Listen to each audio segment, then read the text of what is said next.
Assalamualaikum warahmatullahi wabarakatuh. Shalom, Om Swastiastu, Namo Buddhaya, Salam Kebajikan. Saya Marta Veronica, F1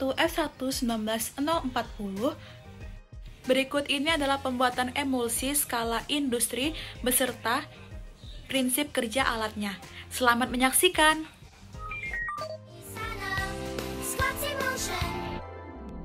Kita sudah pasti akrab dengan produk tersebut. Scott Emulsion merupakan salah satu sediaan contoh emulsi. Nah, apa itu emulsi? Menurut Farmakope Indonesia edisi 4, emulsi adalah sistem dua fasa yang salah satu cairannya terdispersi dalam cairan lain dalam bentuk tetesan kecil. Emulsi terbagi dari dua jenis, yaitu emulsi tipe minyak dalam air atau oil in water dan emulsi tipe air dalam minyak atau water in oil. Bila emulsifier lebih larut dalam minyak atau nonpolar, terjadilah emulsi air dalam minyak. Begitu pula sebaliknya, jika emulsifier lebih larut dalam air, terjadilah emulsi minyak dalam air. Air dalam minyak contohnya mentega dan minyak dalam air contohnya susu. Lalu, bagaimana cara membuat emulsi? Terlebih dahulu kita siapkan bahan utamanya, yaitu aminofluid, emulsifier, dan air. Untuk menjaga kestabilan emulsi, maka ditambahkan emulsifier ke dalam air. Lalu, diaduk dengan high speed stirrer atau ultra thorax homogenizer. Setelah homogen, tambahkan aminofluid ke dalam larutan tersebut secara perlahan dan hati-hati. Lakukan pengadukan selama 10 menit sampai emulsi terbentuk sempurna. Berikut merupakan hasilnya. Cara kerja mixer thorax adalah produk yang berada di dalam tangki atau wadah akan dimixing atau proses pencampuran produk. Berikut ini adalah bagian untuk mengatur kecepatan pengadukan, yaitu 3000 sampai 25000 rpm. Dengan pisau berbentuk rotor dan stator, maka produk akan diaduk atau dicampur, akan dihisap masuk ke dalam rotor dan dipaksa keluar dari kisi-kisi stator. Dengan demikian produk akan cepat halus dan homogen. Tampilan digital yang mudah dibaca membuat alat ini nyaman untuk dipakai.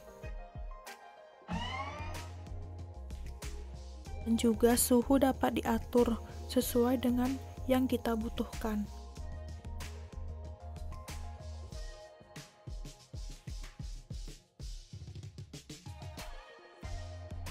Adapun alat lain yang masih dapat digunakan pada skala laboratorium yaitu high shear mixer yang ukuran dropletnya 2-5 mikron.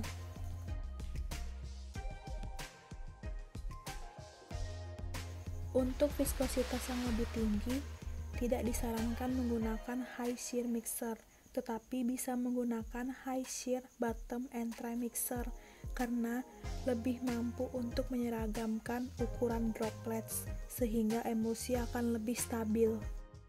High shear mixer yang ukuran dropletnya 2-5 mikron.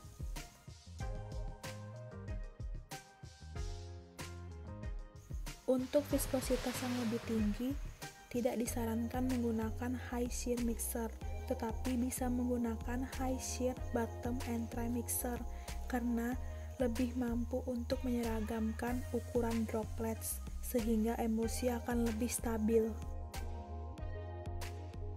High shear inline mixer mempunyai rotor yang berputar dengan kecepatan tinggi dan sebuah komponen stasioner yang disebut stator.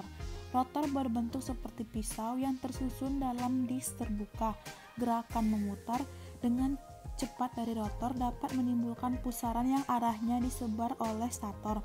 Faktor utama dari desain meliputi diameter rotor dan kecepatan rotasi, jumlah baris gigi, sudut, dan lebar bukaan antar gigi pada rotor, jarak antara rotor dan stator, serta jumlah generator.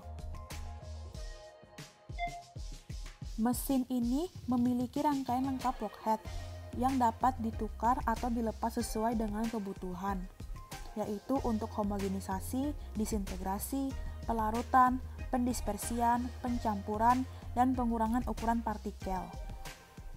Tujuannya adalah untuk mempermudah pengguna. Prinsip kerja mesin ini yaitu rotasi baling-baling rotor menarik material ke dalam rakitan stator atau rotor. Gaya sentrifugal mengakibatkan terjadinya penggilingan material di celah rotor dan stator. Hal ini diikuti oleh geseran hidrolik yang kuat saat material dipaksa dengan kecepatan tinggi keluar melalui perforasi di stator, kemudian melalui outlet mesin di sepanjang pipa. Pada saat yang sama, material ditarik ke workhead terus-menerus untuk mempertahankan siklus pencampuran. Berikutnya adalah ultrasonic homogenizer yang menghasilkan partikel kecil atau tetesan dan kurva distribusi yang sempit. Homogenizer ultrasonic dikendalikan oleh parameter penting yaitu amplitudo, daya, waktu, suhu, dan tekanan yang dapat disesuaikan.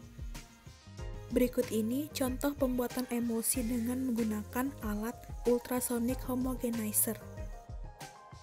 Alat ini dapat digunakan untuk membuat emulsi dan suspensi.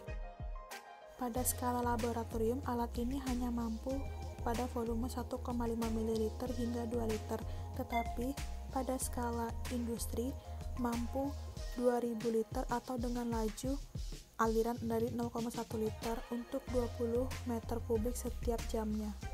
Yang terakhir adalah high pressure homogenizer, yang mekanisme kerjanya yaitu pemberian tekanan tinggi pada larutan, kemudian dilewatkan pada celah yang sempit yang terdapat pada tuas pengatur tekanan. Pertama, bahan dimasukkan ke mesin.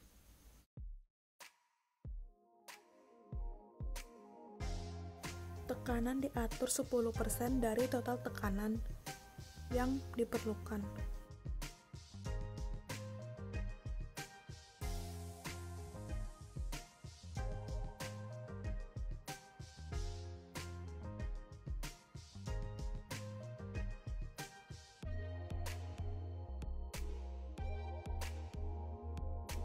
Setelah mesin menyala, maka telah terjadi proses pengadukan. Suhu dan tekanan harus terus dipantau selama proses pengadukan tersebut.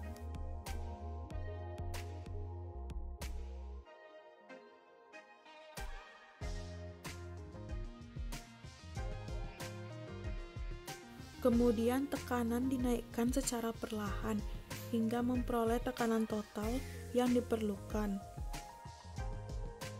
Berikut adalah proses emulsifikasi. Jika telah selesai, maka pipa dipindahkan ke wadah yang lain.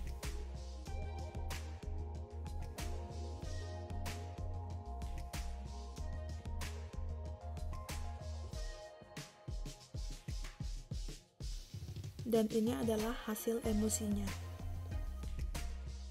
Prinsip kerja dari homogenizer tekanan tinggi yaitu bahan memasuki ruang sel bertekanan tinggi melalui cangkir bahan dan diberi tekanan, dan memasuki kelompok katup dengan tekanan yang dapat disesuaikan di bawah aksi pelungat.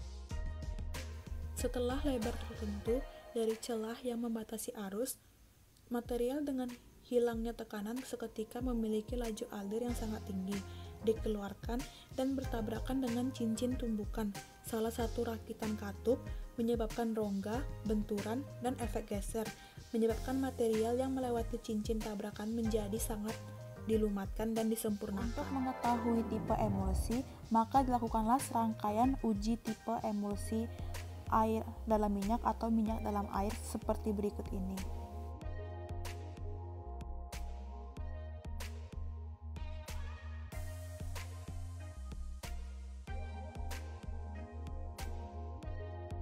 Pengemasan dilakukan dengan yaitu sterilisasi wadah, kemudian emulsi dimasukkan ke dalam wadah. Wadah yang berisi emulsi ditutup dan dimasukkan ke dalam box yang berisi identitas atau informasi emulsi. Berikut ini adalah contoh pengemasan emulsi lainnya.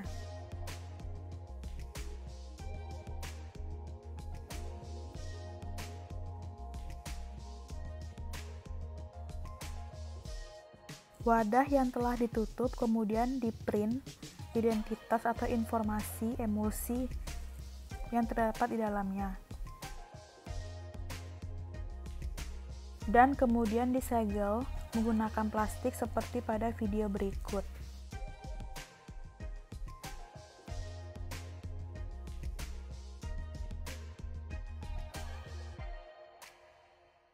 Dilakukan pengecekan ulang pada produk sebelum produk keluar dari tempat produksi. Kemudian dilakukan penyimpanan dan pengiriman produk.